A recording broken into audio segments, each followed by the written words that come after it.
Second down and 2. Little flip here to Jones. Gets a block. And Jones out in front. They're trying to chase him down. He's inside the 10. And Jones down the sideline. He is in for the touchdown. 67 yards. He's seen man-to-man coverage on a linebacker on his running back. He does the same thing. A little short motion. Get him the ball. And there's just no way that they can compete with Aaron Jones in that kind of space.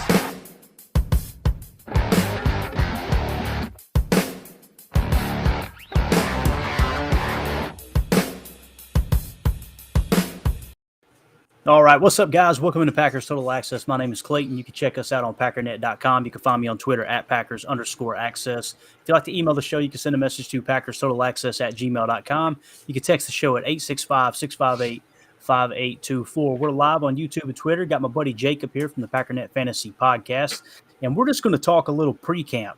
We were on live earlier today and had a awesome surprise. Tim from Green Bay jumped on with me, and we kind of talked about a little bit about defense, really, Jacob. We were talking about some of the defensive fronts and how, kind of debunking some of the stuff that people have said about Joe Barry's defense and how, he's just so predictable and this and that. We literally on the openers, a 7-play opener there in the Rams game, which you and I were at, he didn't show the same defensive front 2 times on that entire drive. I mean, there was combinations from 9-2-I on one side to 9-3 to 7-3 to 4-I-9. Like it was pretty sporadic.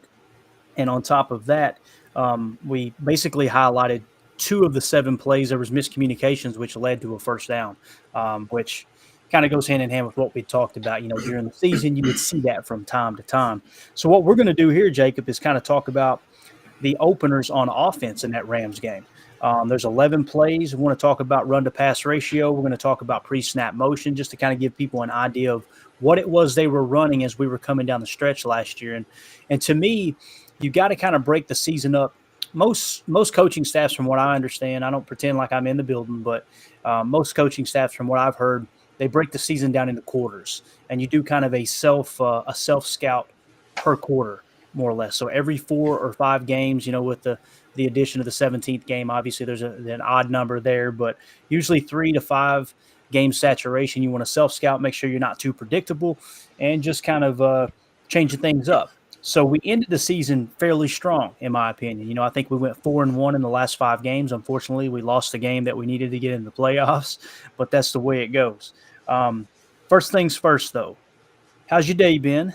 And is there anything that kind of sticks out to you? I know you were in the chat when we were doing the defensive talk earlier. Did anything stick out to you or anything at all you want to say before we get started? I mean, my day's been good. I started work early today. I'm going to have to go back there. I might have to miss the end session tonight because we have a late catering, but whatever. Gotcha. Yeah, what I looked at when I was listening to you and Tim, which I love Tim's insights. He's a really breath of fresh air there. I like that a lot. Really is, yeah. Yeah, and it is. We talked about a little bit of like how the offensive schemes now are scheming towards being very pass friendly. If you look at the running back free agency market, like you can kind of see how that's a definite thing. I mean, you look at a guy like you said. I think Ezekiel Elliott. Ezekiel He's like Elliott. the best guy in between the tackles.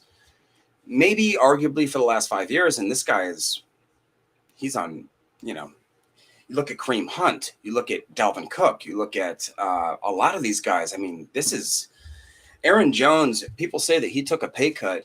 Did he though? Or did he take a pay cut, or did he really just understand the market and realize his worth? And as we talked about with running backs, their worth, we can definitely get into that if you want to, but it's like a running back isn't the same as a running back in 1970, right? So Right. A running back now has to be able to pass protect. He has to be able to catch the ball like a lot out of the backfield. You got a guy like Austin Eckler or a Christian McCaffrey. Yeah, those guys maybe are going to get that high number value, but an Aaron Jones, he's going to take that pay cut just because maybe we don't use him enough in that avenue, which again is another conversation we could talk about. But you look at another guy like a Nick Chubb, who else did you, Derrick Henry, like guys that are just running backs, Right. and I don't know if that if you look at the analytics, like Ryan talked about, it's just the money's not there. And like you talked about as a business owner, I think that's what you touched on one of your first podcasts. You're not going to put your money where the money's not worth. You know what I mean? And so I posed a question earlier in your chat for the first stream you did today. It's like, well, will the NFL ever get back to that? I don't know. You said probably not, right? Yeah, I mean, if you go back to that, then what you're saying is, okay, we're putting all of our eggs in this basket of we're just going to pound the freaking rock and we're going to pound it down your throat. But what people, I don't want to say they don't understand, but it's what a lot of people are missing is all a team has to do then is load the box. Like it's truly that simple, especially with run stunning, which I think it was me and Coach Haddad talked about the other day. How Carolina I think I said last year, but it was actually 2 years ago. They started off real strong, like the first quarter of the season, like we're talking about. They had a real stout run defense, and they were doing stunt run defense up front, which is basically they're running stunts within the defensive trenches, and it's hard for offensive linemen, especially in wide zone, to pick their spots and block efficiently when you don't even know where the defensive line is going to be. It's not just a straightforward approach. So with that being said, I don't ever, see a scenario where that plays out. And, it's back to the explosive plays. And I had somebody, message me and tag me in Twitter and say, that's stupid to think that explosive plays are that important. You can't just go out there and chuck the ball down the field. I'm like, bro, you're hearing what you want to hear. Nobody's saying go out there, run 4 verts, and we'll heave it up to you. Nobody's saying that. Every play is designed, not every play, but probably 90-95% of the offensive play calls are designed to have a shot within it. That's an old Bill Walsh tactic. He came from the old run and shoot style, I guess you could say, but it was basically Air Coryell, Sid Gilman, their approach to vertical passing back when that was like taboo back in those days. And what he did was he said, once he had to go to his backup quarterback, which you've heard me tell the story 1,000 times, in Cincinnati when he was one of the offensive assistants to Paul Brown, their starting quarterback goes down. The backup quarterback was accurate, quick processor, kind of an agile guy. It was, hey, let's stretch the field horizontally. So they came up with this short passing system. But what they also did was kept 1 or 2 shots in the barrel on every play, so that if the defense tightened up on that horizontal passing game, you could take that shot. That's what we mean by when you take the shot explosively. Explosive play can be a wide receiver screen that goes for 25 yards. That's still an explosive play. So the people that think that explosive plays are just chuck and duck down the field you're kidding yourselves. What we're pointing out is how defenses have started to go to this quarters look because it limits those quick vertical shots, right? So, to answer your question, that's a long-winded answer, but I don't see it coming back to that. I think you're going to see balanced attacks, people playing off of, and it all is going to be matched to their personnel as well, Jacob. If you've got a great quarterback that's extremely accurate, 15, 20 yards down the field, you're going to throw the ball down the field, Or do you see, like I said in the chat, do you see the running backs becoming more of a wide receiver hybrid? Like if you get drafted in the first, second, third round, you have to be basically a wide receiver / like kind of how like the tight end, fullback, H-back kind of thing happened. Mm-hmm. Do you see that as progressing in the NFL where it's like, okay, we're going to draft you. Like you did a lot of great stuff in college. You did like you broke the boards in college. That's great. But can you progress that to the next level? And if you can, you're not just a hard-nosed runner. You're more of like a dual threat. Right. And I think that is that something you see more prevalent? Yeah, it's like we said in the earlier stream, it's hard to find people to fit that mold because college really isn't geared like that right now. There's a lot of spread, a lot of air. We're talking fullbacks though. Right. Yeah, exactly. But again, name a college fullback, right? I can't do it. It's how I got a guy. I can't remember his name. I exactly. said it on this podcast. I freaking said it on this podcast.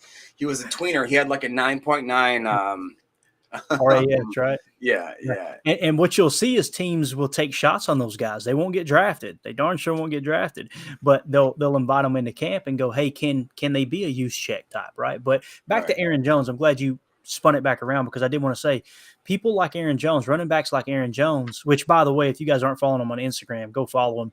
Had an awesome video earlier, just doing stuff to help people out, man. He's just, God, what an amazing, how blessed are we to have Aaron Jones, a good freaking Green Bay Packer. Oh, but anyway, that position is what I refer to as T, right? And you can call it bunk bed, you can call it whatever you want. I've always heard it referred to as T, right? Mainly for tailback, but when they flex him out into the route as a wide receiver, he's referred to as the T receiver. You look at those type of running backs, Jacob, they're getting paid. They're the ones that are getting paid. And what you said about Aaron Jones, I'll never forget when they signed him to that contract. It wasn't really a contract extension because he hit free agency. And when he hit free agency, I knew, and I told my buddy Willie, who's a big Buffalo Bills fan, we were all in this big chat, talking about free agency. And when he hit the market, I said, they're letting him test the market, right? Which is really smart. And I know people don't want to hear this is any more than or any less than I want to say it. A.J. Dillon most likely will hit the market. They're going to let him test the market because the market is down, right? That's a good thing for the Packers.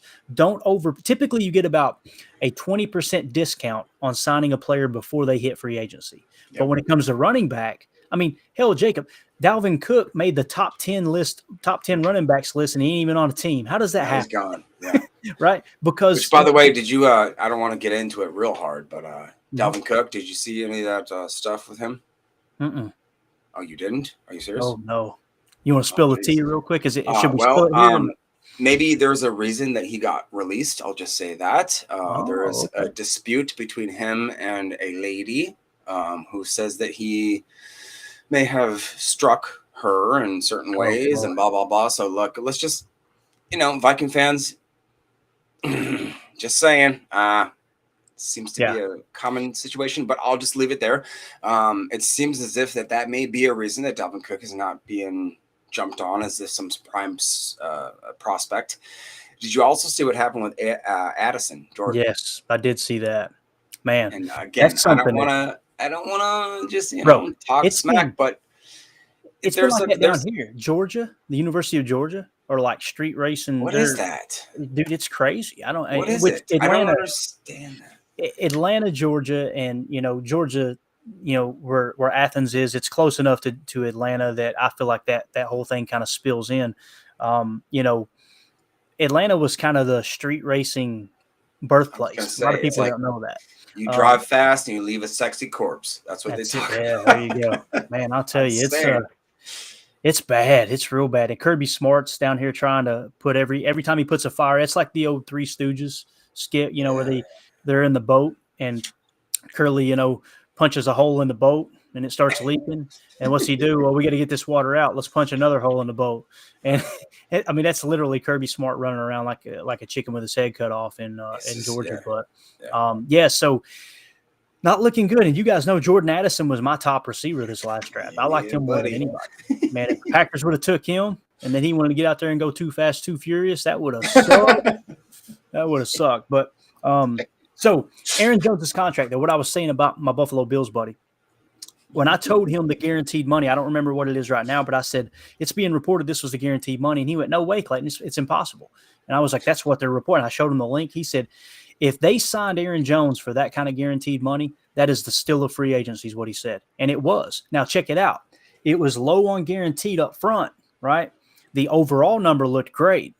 But then what happened? They structured it in a way that if Aaron Jones had hit the wall last year, and I hate even saying this about a guy that's such a good guy, if he had hit the wall last year, they could have just cut bait and been a lot better off. But what did it give them room to do? Hey, look, dude, you see the market right now, right? Are you sure you want to go out there and test those waters? How about we do this?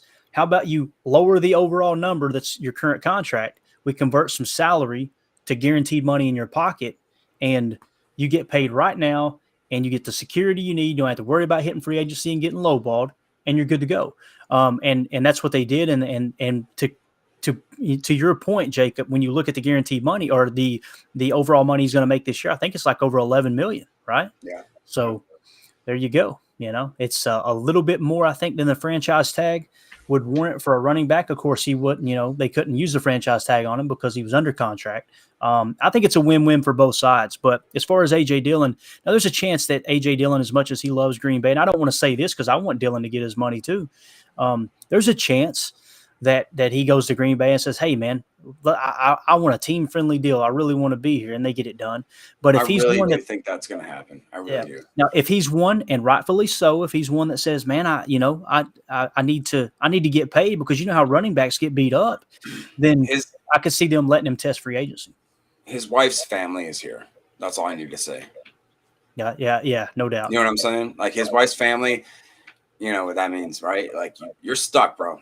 You're stuck. And he said, like, when he was a rookie, he's like, I got introduced to the city, got introduced to the state, and he was quoted. He's like, I don't ever want to leave. He said, I never want to leave. Like, you can look back at a lot of his tweets, a lot of his Instagram posts.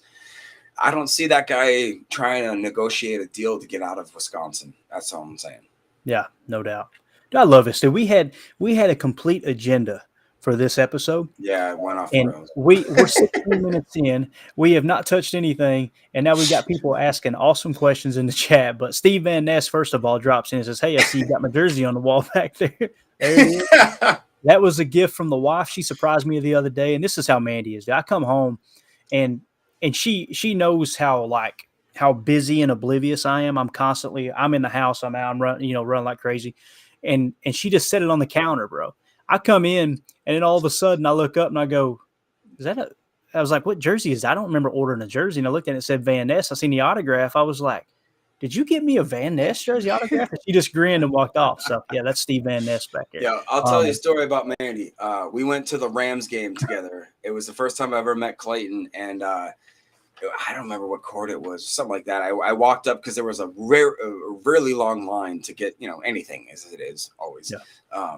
And I brought down some actual Packers cheese curds, and I just handed it over to Mandy, and she was just, Clayton, I know she loves you, but when I handed her those cheese curds, I swear to God, she was like, twinkle in the eye, wasn't there? All right. So if something ever happens to Clayton, if he gets eaten by a shark, whatever, watch out. Hilarious. Yeah, she's a trip, dude. She's such a blast. She absolutely fell in love with Nicole. Justin's wife. It was just cool. It was cool meeting everybody for sure. Brad probably knows how to beat him up now, right? Yes. All right. Brad in the chat says hit like people. Yeah, I appreciate that, Brad. And for those of you that are listening to this on YouTube and Twitter as well, go subscribe to the channel. If you like this kind of content, you don't have to turn notifications on, but by subscribing, it does help us kind of get out there. I had several people message me a couple episodes ago and said, hey, man, I'm so glad that YouTube recommended you to me. I don't know what that means, but evidently where we're getting so many views right now, it's videos are being recommended to people. Maybe it's popping on their homepage. I don't know. I'm a dumb redneck from Tennessee. I don't understand how that stuff works. So, but anyway, if you hit like, you hit subscribe, that helps us a lot. That's all I know. Yep. Steve Van Ness in the chat said, I want to ask you both, who's your favorite Packers player of all time? Jacob, there's one coming. You got to say the first thing that comes to mind. Reggie. Anytime somebody asks a question like this, Reggie. The answer is, whether you want to admit it or not, whether I want to admit it or not, who's the first person that comes to mind? I know mine's Curly Lambeau. Reggie. Nice. Yeah, I'm a big Curly Lambeau guy because I'm just a history nut. And if somebody said you could only have a conversation about one player for the rest of your life, dude, Curly's story is just phenomenal. And Reggie's a great one too. The only reason I love Reggie so much, or I shouldn't say the only reason, is just because it was a two-factor thing. It was when I was young and I was just about the age. I was 4, maybe 5, right around the time when you remember your first memories and you really hold them dear to your heart, kind of thing. Yep. And I remember like my family being like, that dude's insane. Like he's just insane. And also that just the amount of, like, I remember getting a Reggie bar. I don't know if I told you that before, but in Wisconsin they had a Reggie White candy bar. And they had a Gilbert Brown burger when he was doing his thing. I really wish Wisconsin would start doing stuff like that again. I want them to have a Rashawn Gary burger or something like that. You know what I mean? Like, I want them to start doing some stuff like that. Dude, I'm a sucker for that type of stuff, man. I'll buy Wheaties boxes and all that. I have. All right. You want to see something, Clayton? Hold on. Yeah, let's see it. Hit me with it. We'll stay in the chat here. Steve Van Ness in the chat says, Dylan will want to stay here in Green Bay. Mark it down. Like I said, Watson will break all of Jerry Rice's records. Dude, Steve, I know this, Steve. You are all right. You are my late grandmother. Oh, look at this. Box. Hold on. Can we get that out of focus? That is for the I see it. You got that? Oh. Super Bowl champions winning box. If the actual zombie apocalypse happens, I'm gonna have to eat this shit. I don't want to do it. Sorry. It's gonna be in the bug out bag, ain't it? You gonna take it. That's in my bug out bag right here. I love it. Anyways. Steve here, man. Let me say this, Jacob. Steve keeps saying that Christian Watson's gonna break all Jerry Rice's records. I'm gonna tell you this, Steve. I'm one of the weird people. I'm one of those weirdos that believe in the power of the spoken word. So you keep saying it, brother. Keep speaking. Let's go. Keep speaking. I'm all about it. Get it. Ryan hates that. He hates that. Yeah. Did you get my text question, Clayton? Man, I am slacking. I've done so many streams, dude. I'm gonna get to it, Brad. I will see if I can find it, and I'll get back to you on it for sure, man. I got it. Yeah, I do see it here now. I have a text message. All right. Steve Van Ness says, I always hit the like and subscribe. Us Packer fans are a family. Absolutely. Here's his answer. He says, Lambeau, Jim Taylor, and Don Mikowski. I was called the Magic Man in high school. Look at my guy going back to the high school days. I love it, dude. Love it. Back when I had a decent back and I could run more than a mile. My goodness. It's the good old days. Let's do this, man. Let's kind of jump into a little bit of what we wanted to talk about. We're at the 21-minute mark. I was gonna say 20 minutes in. I want to point this out because it goes hand in hand with what we covered earlier with the defense, right? And just to kind of debunk a few things that's been said. You guys know I'm doing a 5-game saturation. Those last 5 games of the season, I'm going through and watching all 22 tape, and I like to do that just to kind of get primed up for camp because we know this is the last version of the Packers team we've seen. Again, I break the season down into, pretty much quarters. So when you break it down into quarters, what you end up having happen is you see a team kind of evolve, right? For a 4-week span, like the first 4 weeks of the season, looking good, right? Second 4 weeks, hot garbage. Then starting into the third quarter of the season, started to turn it back up after they struggled, and then they, of course, won 4 of their last 5 games. I like to look at those in segments and go, okay, what was working, what wasn't? Were injuries a concern during that time frame? All those things. Well, what I found was during the saturation, one of the games I'm breaking down, Jacob, I was talking about it earlier, was the Rams game that we were at. And this opening drive, I like to key in on the openers because that really tells the tale. That tells the story of, okay, what was the team trying to accomplish? What did they think was the best way to attack an offense? And what's the best way for a defense to defend those openers? I talked about how Bill Walsh created the openers, scripting plays. He is the founder of that. Bill Walsh is just, if you ever get a chance, Jacob, you want to listen to an audio book or read one, anything on Bill Walsh, bro, is just absolute gold. You'll find out he created that. He invented that. Can I interrupt you one time? Yeah. Correct me if I'm wrong, because I learned everything I know about football from you lately, and that's what's God awesome. love you. Bill Walsh was almost about to be a Packers coach. Was that correct? That is true. I'll tell that story real quick. I know it pretty good. It still depresses me. So what basically happened? Bill Walsh got he got his start with the Oakland Raiders, and then he briefly went to another professional football league where he was the general manager and coach, and he won the championship. And then Paul Brown, who, if you guys don't know, Paul Brown is the reason they call the Cleveland Browns the Browns, because Paul Brown was this legendary coach, and it was his football team. They just referred to him as the Browns. That's Paul Brown's team. That's the Browns.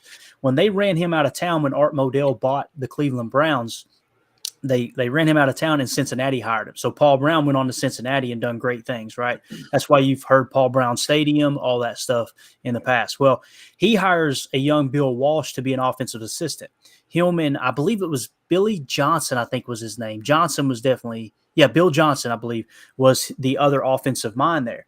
Well, when it came time for Paul Brown to step away, it was his responsibility to choose who was going to be the next head coach for the Cincinnati Bengals. So what he did was he chose Johnson, right, over Bill Walsh. And his reason was he didn't believe that Bill Walsh was mentally strong enough to handle being a head coach because he was very, very high, very low, extremely happy when things are going good, extremely low when things were going bad. And, whether you agree with it or not, that's a pretty good assessment of, okay, that guy might not be a good leader. So you can understand where he was going. But here's Bill Walsh's side of the story. Bill Walsh's side of the story is Paul Brown knew that if he got a chance to coach somewhere else, people would realize real quick, hey, wait a minute. This Bill Walsh offense, this West Coast offense, which should have been called the Midwest offense, this West Coast offense, that's the reason Paul Brown had success in Cincinnati, not because of Paul Brown. So Paul Brown literally called around the league. This is Bill Walsh's side of the story. And I'll be honest with you, I kind of believe it. These are two guys who are very, very sensitive towards their, I don't want to say ego, but their legacy, if you will. So he called around to different people. And when they would call Paul Brown and say, hey, we're thinking about hiring this guy, what do you think? He would give them a bad rap and say, no, you don't want him as your head coach. He's just not mentally strong. Green Bay called Paul Brown. Paul Brown told them that's not a good coaching hire, to the point where this was a few years after, because he had already went to Stanford, if I remember correctly. So he went to Stanford and had success. And Paul Brown kind of blackballed him out of the league. And he had that kind of pull. People go, oh, one person can have. No, he had that kind of pull. So that's how he ends up in San Francisco. Green Bay passed up on him. Do you think that kind of pull has a lot of recognition in the league today? Do you think it's more of like a who knows who kind of thing? Because I honestly, like, when I start thinking, I'm trying to track what you know, Clayton. So you give me all these playbooks to look at, you give me all these podcasts to listen to, and I love it. The thing that I realize is that a lot of names match. I'm talking names match like it's political stuff. Yeah. You get a Kennedy type name. You get Nathaniel. I thought Nathaniel Hackett, his dad was another Hackett. You get a Parcells, or not, I shouldn't say Parcells, but you get that lineage. And I'm wondering, like, is this just an old boys club or what is it? I'll tell you this. I've never been in an NFL front office. Obviously, I've never been a part of a coaching staff, you can tell. But I'll say this. People who have, Michael Lombardi, who's been in and out of front offices, for the last 30 years, he always talks about this. He's like, how in the world does Wink Martindale not have a head coaching job, but X name does? This guy does. And he says it's all about who you know. And Lombardi. And it's all about repaying favors too. Think about it, man. Think about the people that have been hired. You'll have a head coach get hired and he hires some assistants, right? That head coach gets scrapped. One of the assistants goes on and gets a head coaching job somewhere else, and they'll come back around and hire guys from that tree and bring them back in. It's people they're familiar with, And I think it's unfair to just say it's all that. I think there's a good chunk of it, but there's definitely something to a whole, hey, I trust this guy, right? I mean, you look at that Play Callers podcast alone should tell you that there's a lineage there. Oh yeah. I mean, it's like you said, it's not like it's not well deserved. It's just that if you know who you know, then you know. I remember my grandfather once told me it's not who you know, it's what you know. And I was like, well, that doesn't really quite make sense. Or I should back that up. It's not what you know, it's who you know. Who you know, yeah. And he tried to get me a job. I'll never forget this, for a first time at like a Chevy dealership in Menominee, Wisconsin. Yeah, I'll bring this up. And I was like, I told my grandfather, I was like, no, man, I want to earn this job by myself. I'm going to do this. I'm going to be my own man. And the guy denied my dealership. Like he denied it immediately as I applied for it for the dealership. He said, like, no, dude, you have no quality here whatsoever. And then I sent him a text or an email. I think it was like in 2002. So it was probably an email at the best. Maybe I called him. I can't remember. And he was like, oh, I was like, my grandfather's this and this. And he goes, okay, well, you're hired. It's like, oh, wow. All right. So that's how it works. Good. Guess to know. And I never had that, unfortunately, because my family was, they're not the reference you wanted. You know what I'm saying? Like, it's funny, man. When me and Mandy depends on the business. Yeah. When me and Mandy started dating, I was 17, she was 15, and we were in high school. And I'll never forget the first time she brought me home. She took me home to meet her mom, and she said, "Oh, is that whose parent?" And after she met me, she was like, "Oh, I love him. He's great. He's awesome. Yeah. Now, who's his parents?" She said, Betty Taylor. That was my mom's maiden name. She went, no. "Oh my God, I love Betty. Betty is an unbelievable person." And then she said she stopped and went, "Wait a minute, is that Mad Dog's son?" And I was like, "Oh no." Mandy said the blood went out of her face, right? But she soon realized that we wasn't cut exactly from the same cloth. I love my dad. My dad's awesome. It's just he has lived one heck of a life. DJ Key in the chat says, Favre and White are my two favorites. That's two great choices, man. Two guys that completely resurrected the franchise. That is for sure. Brad in the chat, you guys are awesome. Love geeking out with y'all. Same here, buddy. And then Steve Van Ness trying to get in an argument with me or set me up with somebody else. He says, "You a Notre Dame fan, Clayton?" I have fallen in love with Notre Dame simply because there are so many ties to the Green Bay Packers. Curly Lambeau played 1 year under Newt Rockne at Notre Dame.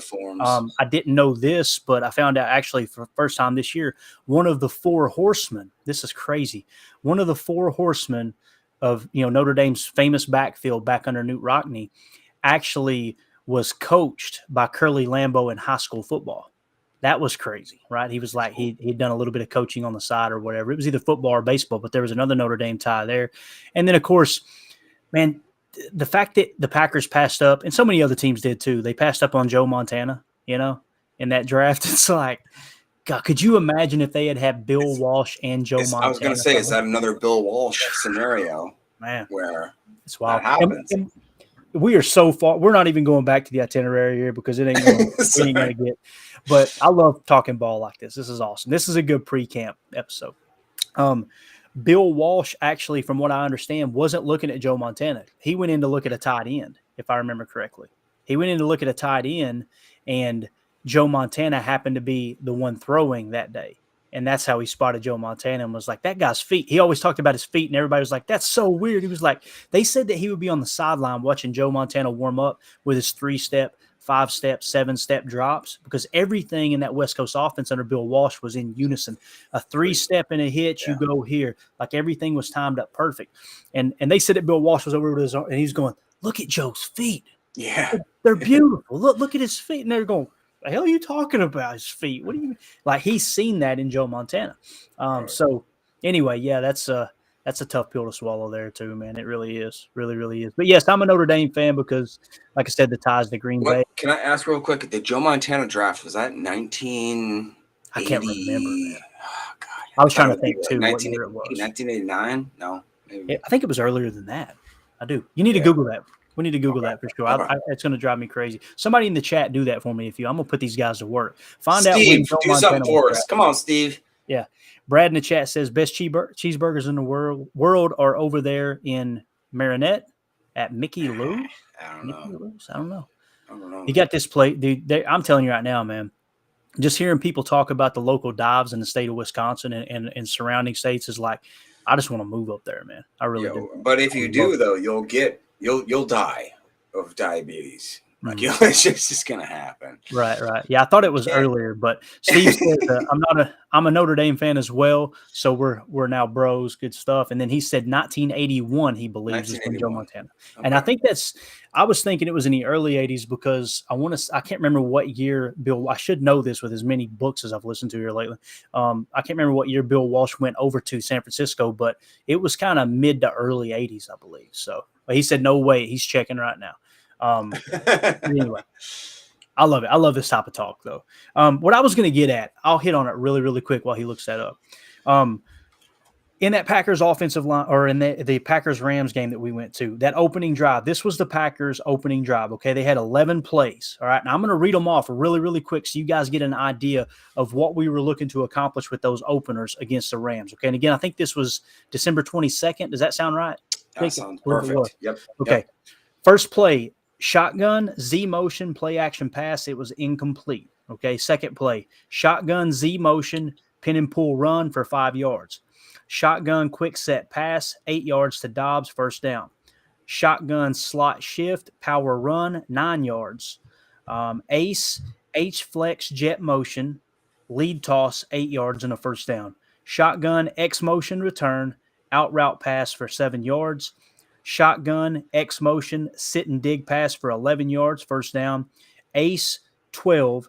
Aaron actually canned to a run on that play. Okay, I know everybody likes to pretend like he just audibles out and throws passes, but he actually canned to a run, seen something in the defense, canned to the run, picked up 10 yards on a counter. Okay, next play, ace, X shift to tight, 12, cans to a wide zone right. Twice he canned to running plays back to back.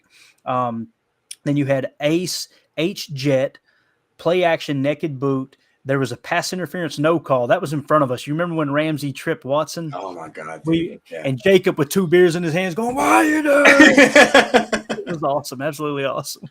So anyway, that, and then we had the shotgun trips. The protection actually broke down on both tackles. It was both Yosh and Tom just got bull rushed, and Aaron got up with one of his eye rolls, throw the ball down, and everybody hates him for it. I get it. So with that being said, of those 11 openers, the reason I mentioned that, many people were saying we need to run the ball more. We need to run the ball more.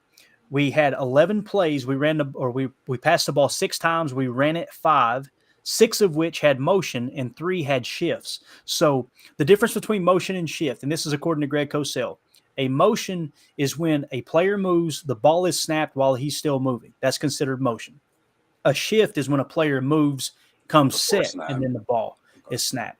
Now, some people couple all those together, right? They just couple motion and shifting together, and they just consider that motion. I personally don't. I think that's skewing the numbers, and it would actually be skewing it in favor of my argument that, no, this is LaFleur's offense, right? And when I was saying this all year long, I caught a lot of hell. I ain't going to lie.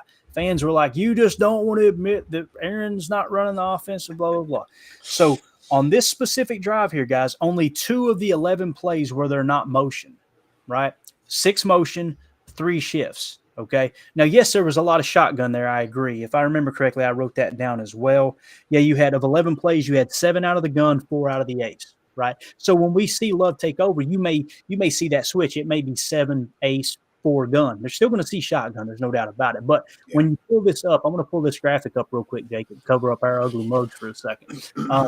This is what you got here. On the left side of the screen is your 2022 motion. Now, this is according to Seth. It's not Waldron. I can't remember his last name, but you can find him on Twitter. He's got like almost 50,000 followers. He is the ESPN analytics guy. Okay, so I didn't drum this up in my basement trying to prove a point here. Okay, motion numbers. 2022 on your left. Green Bay had the 8th most motion in the entire National Football League at 22.8% motion, and the 56.7%. That's including the shift, okay? He worded it different, but I got down to it. That's what that means. Now, on this side is 2021. In 2021, we were 12th with only 15.6% motion, 52.2% including shift. So why do I say that? Why do I bring that up? All year long, I was telling people, guys, this is the LaFleur offense. 2019 was hybrid. 2020 was hybrid. 2021 started to shift toward LaFleur. 2022 was LaFleur's offense. Now, of course, Aaron could still change plays. Of course, Aaron could still he can do the run twice on these openers here, guys, right? So he has the freedom to do that. He has his hand signals, all those things. A couple of times you could see him do hand signals on the cam play, one of which was he did miss Watson over the middle on one play that had about, a step and a half on his guy. He should have thrown there. When I watched it back, I went, whew, that would have been a nice game. I think it was on an incomplete pass. But nonetheless, just want to point that stuff out. 11 plays, 7 from gun, 4 from ace.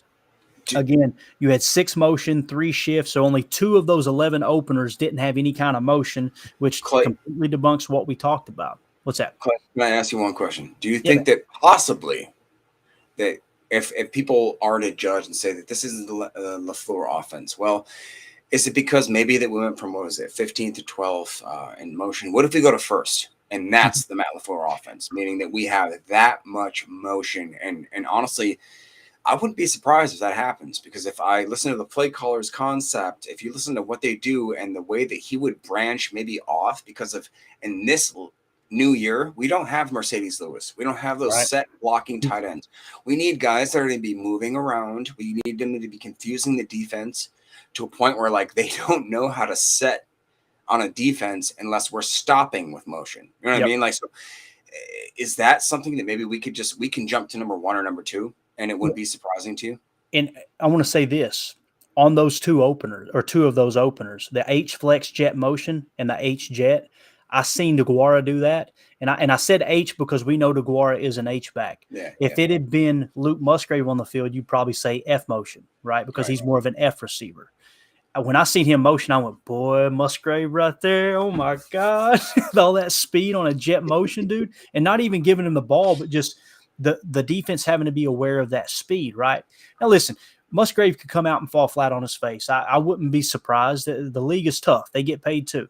But to answer your question, and somebody said it on Twitter, is like, well, they should have been higher. Okay, I mean, you could say that, but the argument, not the argument, but the point I'm making is last year, nobody was complaining. 2021, nobody was complaining because we won 13 games. Right. Then all of a sudden, we run more motion in 2022, but because we lose, it's going, what the hell? This ain't LaFleur's. This was closer to LaFleur's offense. But I hope we do go on up, Jacob. And the reason being, I can't remember the exact statistic. I want to say it was something like without motion, average across the league on plays without motion, the touchdown to interception ratio was 2-1. But with motion, it was 3-1. So, I mean, you really reduce the chance of throwing an interception when you have motion for sure. So, you just gave a thumbs up. Do you see something in the chat here? Oh yeah, just a guy giving Brenton Cox Jr. some love, so I had to give him a thumbs up because that's my guy. Any 7th rounder, although I will say on record, I don't think Alex Magoo is Mr. Magoo that we can all thank for. All right, he's a camp arm, guys. Bro, they are freaking out over it. And I've heard people talk about this in the past with like no names come in, and I'm seeing it firsthand. And I'm going. I've only been on Twitter for a little over a year now. This is the first time I've experienced this, and I'm going. They act like this dude just freaking won. I don't know. I don't even know what he won. I don't know. I heard Homer Jesus, on wide receiver Jesus. That's all it is.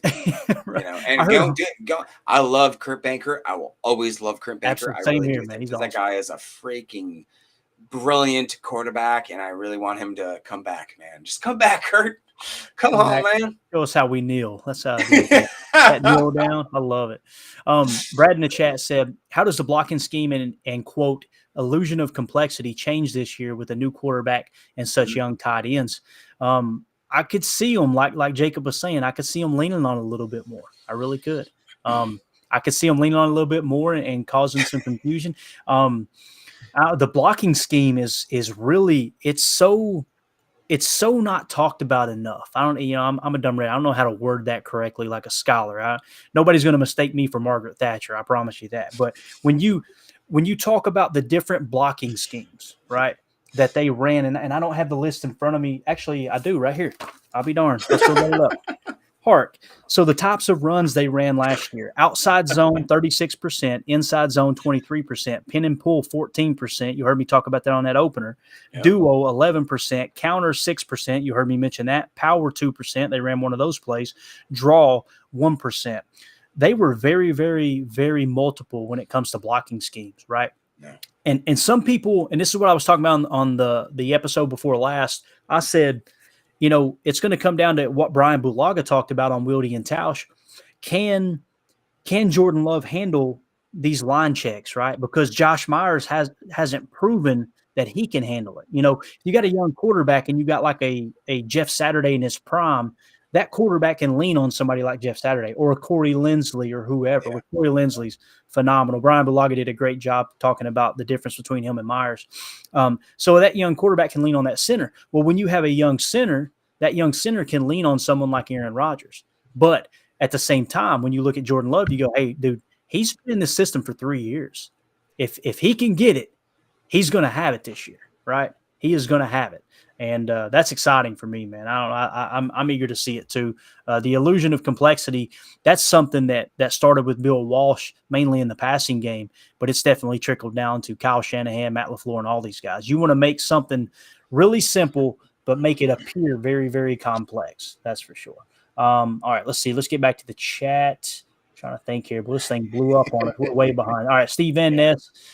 We got a caller we're going to go to here in just a second before we wrap up. Steve Van Ness says 1979 was his rookie year, and his first Super Bowl, I remember now, was 1981 against the Bengals. Yeah, so think about this. Bill Walsh coaching against his best friend Bill Johnson, who is now the head coach in Cincinnati. Yeah.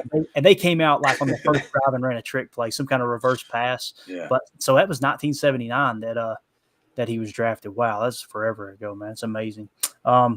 Here we got in the chat, Tom says, thanks, Tom, for dropping through, bro. He says, do you think the Packers could use Alex Magoo or Sean Clifford like the Saints used Taysom Hill?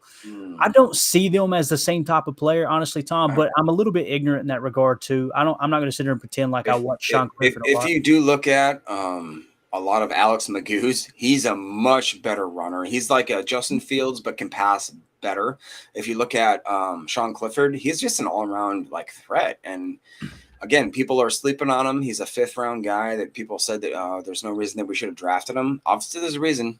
People thought highly of him. So yeah, I'm not going to say, I'm a sucker for late round dudes. Ryan knows that. He hates every single take I have. He hates it.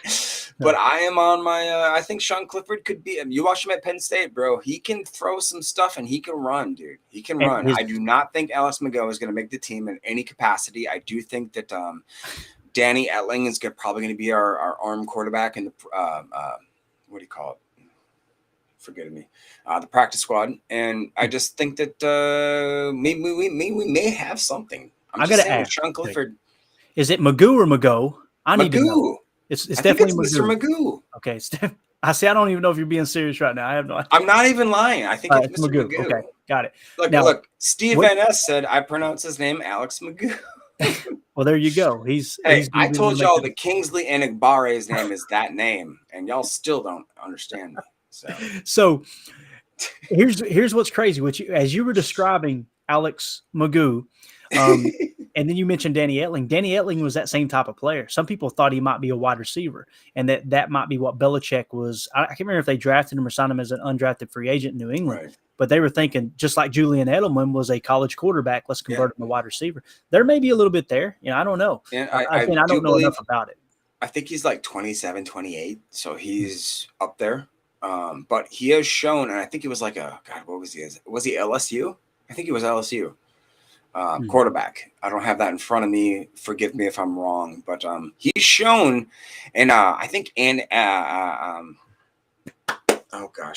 Berman, I believe he showed that like in preseason, Danny Etling kind of a thing, not really like a total thing, but if you want to get on that hype train. Yeah, that's one you can legitimately look at his numbers and be like, yeah, okay, I can see that happening possibly in the future. All right, so Dakota in the chat, Dakota in Tennessee says, but the Packers had less motion than the Rams, 49ers, and Jets, and I think the Dolphins. So let's look at it over here on the left. All right, I don't know who's number one. It's number one's getting cut off.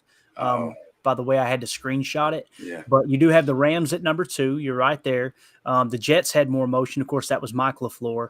Then it was Green Bay. You had, San Francisco there at number 6. You even had Atlanta too, which that's Arthur Smith, who was, if I understood correctly, the tight ends coach for Matt LaFleur when Matt LaFleur was the OC in Tennessee. And then you had the Jets, the Packers, and then on down the line. So I don't think that's 100% correct. I could be wrong. The Dolphins might have been number 1. Yeah, I think they were number 1. Yeah, I'm pretty sure they were number 1. So, yeah, you're right, Dakota. Yeah, and now it comes down to, okay, look at the percentages, right? San Francisco basically ran motion 5% more than Green Bay did. Is that big of a difference? In 100 plays, if you had offensive snaps, in 100 of those, they only ran 5 more with motion. Now, you may be sitting there saying that's the difference. Could be. I'm not saying I'm right and anybody else is wrong. I just wanted to point out how in 2021, nobody complained about the lack of motion because we won 13 games. 2022, we ran 7% more motion, and now all of a sudden this isn't LaFleur's offense. So, good point, though, Dakota, pointing that out for sure. Let's do this. Let's go to the phones real quick before we wrap up. We got two or 3 minutes here. Let our guy hop in here. We got Mr. Andy from Kansas. Andy, how you doing, bub? Good. Thanks for having me on. Yeah, absolutely, man. What's on your mind, bub? Just listening to the different things you guys are talking about as far as the offensive makeup, and there's so many interesting question marks. I mentioned a few shows ago, just as far as a player who gets, we take a look at, the pre-draft the scouting that goes on, and then after the draft they continue to scout them, which I guess is what OTAs and all that's about. There's going to be a lot of experimentation, just because when you talk about the different offensive formats, 11 personnel, 12 personnel, 21 personnel. If you look at the Packers roster and you ask, well, which one will we run? You could easily say any of those. Yeah, we have, so we can't tell. And I'm guessing neither can the other teams, but we know that we're going to run one of them. In each play, there's going to be that kind of set personnel. So I think it's exciting that any of those could be run based on the people that we have. And what's that based on? Well, the pre-draft scouting, the post-draft scouting, and then the experimentation. So compared to last year, there wasn't as much experimentation. I'm not saying the LaFleur offense wasn't being run. I'm saying experimentation. Right? Because we knew that Aaron Rodgers liked to do things that he was good at, right? Mm-hmm. We implemented, and that's the fourth phase of that, the implementation. Once you experiment and find out what you're actually very, very, very good at, not just as individuals, but now as a collective offense, what can you run that is going to work? If we just do this or that, it's going to work. Aaron Rodgers was in the implementation stage for such a long period of time that when we got new pieces, I don't think we could have the experimentation of those new pieces go on at the same time that Rodgers was implemented in what he knew. Now you take that part away, and now we have Jordan Love. Is he talented? Well, yeah, otherwise they would have gotten rid of him already. Right. But they still have him. Why? Because he's talented. What's he going to do? We don't know. That's why we're experimenting. So we're in the phase of a whole bunch of guys that we know are talented. Dobbs, Watson, Jones, Dillon, Jordan Love. What are we going to see? That's to be seen. What about the other pieces? Are they good? Well, they're good at something. Musgrave, Kraft, right? And I'm listing off all these names, and that should be the exciting part. Let's not say, but I have to know what's going to come. No. We don't want to know what's going to come because neither do the other teams. Yep. Yeah. Let's let it lay out, right? So if I'm watching a movie and someone keeps asking me what's going to happen next, what's your answer? Shut up. Yeah, let's watch to find out. So that's the exciting part. I'm going to love the graphic. I'm going to make a soft prediction here. I'm going to love the graphic during the game where it's going to say in multiple weeks, Love is just thrown to 8 different receivers. Love is thrown to 9 different receivers. And I remember seeing that in the 1994, 95, 96 seasons. Yep. Okay. What was the Packers offense ranked in 96? I can't remember. I know he number won, one. Okay. I know he won at least MVP, for scoring. yeah.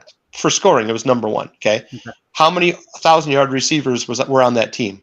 0. How many 1,000-yard rushers were on that team? 0. Right. What was the defensive ranked in points? Number 1. How many double-digit sack players did we have on that team? 0. That's Reggie White had good insights, dude. That is Reggie White had 8.5 sacks in that season. 8.5. That's legit. And let me stop you for a second. Yeah. This was crazy. I was watching a video earlier of Coach Staley in LA with the Chargers when he was the defensive coordinator for the Rams, and he talked about the key to his defense, that quarters wide front look, was them playing what we call a tight, a 4-0-4. And they said, you had Aaron Donald in there, but what you need is a nose to play the run. And they said word for word, you don't need elite edge rushers for this defense, right? You don't need elite speed at the safety position. You need safeties that are fundamentally sound that will come down, play top down, and play against the run fit. And it kind of goes hand in hand with what you're saying, Andy. Good stuff, man. You got anything else? That was really, really some really good facts, man. I know you've been talking about a bunch of things, here and there. So, I mean, just in the next, few podcasts, if there's just people I think that want to toss out just fun trivia, see what kind of sticks. I mean, this is that time where we're beyond the draft speculation. Training camp is happening. Things are kind of, getting put into the oven as far as cooking up something, but just some of this fun what if stuff. Yeah, it's just a good time of the year. I think to do that. We think during the the true dead off season time. No, I don't think so, because football's not even on most people's minds, so they don't even want to talk about trivial things. What about the anticipational trivial things? Just one more piece of trivia. I don't know, just stuff that I think about and have rolling around here. 2008, that team had 22 interceptions as a team, and the average return was 31 yards. Jeez. And they scored 6 times. Wow. What does that have to do with anything we talk about? Nothing. Just, that kind of stuff. That kind of stuff just happens when it happens, and if it happens, boy, that's just a lot of fun. I don't know. Yeah. That's good stuff, dude. Good stuff, Andy. Hey, we appreciate you dropping in, man. It's always a blast when you swing by. Sure. Anytime. Thank you. Right. Thank you, Andy. Have a good night. Thank you. Love it, love it, love it. That's some good points there, man. Really That good was points. good, dude. That was good. Steve Steve Van Ness in the chat says, I'm really liking the Brenton Cox Jr. Same. And he does say, I pronounce his name Alex Magoo. You can already hear Lambo. Magoo, can't you? You know they're going to do it. And Steve Van Ness says, one guy you would have loved back in the day was Brian Noble. I have no idea who that is. I don't know who that is. There you go. We're going to have to look that up when we get off the air for sure. Wow. All right, man. We didn't hit a damn thing we said we were going to. Nope, we didn't even touch on nothing. We were going to kind of break down the pre-camp stuff, but Jacob, I say we save it for another day, man. I tell you what, if you are able to hop on with me and Ryan later tonight, maybe we do it then. Maybe we kind of hit on that. Just a quick early 53 man. That'd probably be a good time to do it. You got the floor. What else you want to share before we go? Nothing, man. I like I said, I might have to go back to work, but I just can you tell me how many days we have until camp comes? This is real Packer football. We're in one digits here. Let's go. Let's look at it here. You can find this in your PackerNet practice. The 26th, guys. We are 3 days away. We are 3 days away. Yeah, and that's crazy. Tomorrow's the shareholders meeting. I had Tim on earlier. Tim will be in attendance at the shareholders meeting, so we'll get some insight from him. Veterans report to camp 25th. You know what that means? We'll hit the slow motion views of the players walking into the facility, right? Exactly. It was this time last year when a player that we're not allowed to talk about right now walked in dressed as Con Air, right? So we'll see who picks up the ball and runs with it there. But this is what I get more excited about. Can you see my cursor on the screen, Jacob? I can, yes, sir. Okay. So like you said, open practice here on Wednesday, right? But check this out. Let's fast forward to the 28th. We are 2 weeks away from preseason football. Oh my gosh. Dude, it's exciting, man. I am freaking jacked. So again, I am contemplating taking off work to just go and maybe watch some of these practices. So I got some PTO built up. So maybe I do, maybe I don't. I'm trying to figure it out. I'm trying to get this logistically figured out.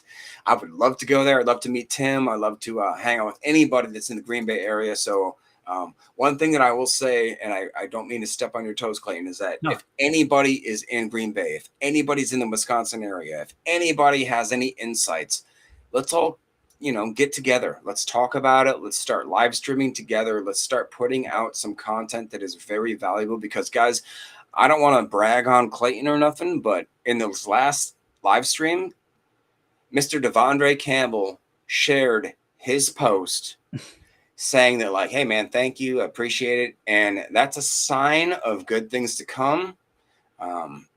We've been getting he's been getting some great interviews. He's been doing some great stuff. This whole freaking network is unbelievably benefited by the fact that we are getting really just beneficial people that understand that football is more than, what do you always say? It's not a team. What is it? You're not just building. It's not just a team. It's a family. Exactly. And that's what the Green Bay Packer that's franchise. What it is. We're not collecting talent. We're building a team. That's what they are. Exactly. Yeah. And I think that is something that should be shared and spread around the football nation. The Green Bay Packer nation is a special bunch of people. We need to take care of our own. We need to keep, just collecting around the good content. And guys, I'm telling you, this is the best content that there's out there right now. So Go Pack, go. Let's go. Yeah, I'm enjoying it, man. And again, it's a testament to what Ryan's built, and really, it's the fan base. Yep. You've seen, guys, what made the show great today was this chat. All these knuckleheads in here that are knuckleheads like us. Andy hopping in. We had Tim on earlier. Jacob joining me here, man. We want this show to be total access, meaning we look at all avenues. We look at the salary cap. We look at the X's and O's. We look at the fun stuff. We're going to cover the highlights, the press conferences, all that stuff. But it's a way to kind of bring the fans together. It's not going to be something where we beat people down when they don't know something. You're never going to hear me say, with all due respect, I do this for a living. We are not the same. You're never going to hear me say that, all right? Because we're all learning together, man. When I highlight these things like these defensive fronts, right, and I point this stuff out, I get more interaction when I highlight that stuff, and they go, man, I didn't know that. It's because I just learned it, right? We're all learning. We're learning together, and we're just having a good time doing it. That's what it comes down to. And more importantly, what Steve says here in the chat, Clayton, Notre Dame football is going to be fun this year, bro. I think it will too. And I'm already pounding the table. I hope that it doesn't come to a bad draft pick. I hope we come out and make the playoffs this year. But Alt, the offensive tackle for Notre Dame, if we are in a position where we say Jordan Love's the guy, but we still got an early enough pick that we can bundle together, go get that guy to protect his blind side for the next 10 years. Woo! No, just another connection, man. Notre Dame and Green Bay for sure. And there's some people right now. There's Michigan fans. There's Michigan State fans. There's probably Wisconsin fans, I'm sure, that are going, shut up about Notre Dame. They don't care about it. Yeah, it's just the way it is, man. That's what makes it great.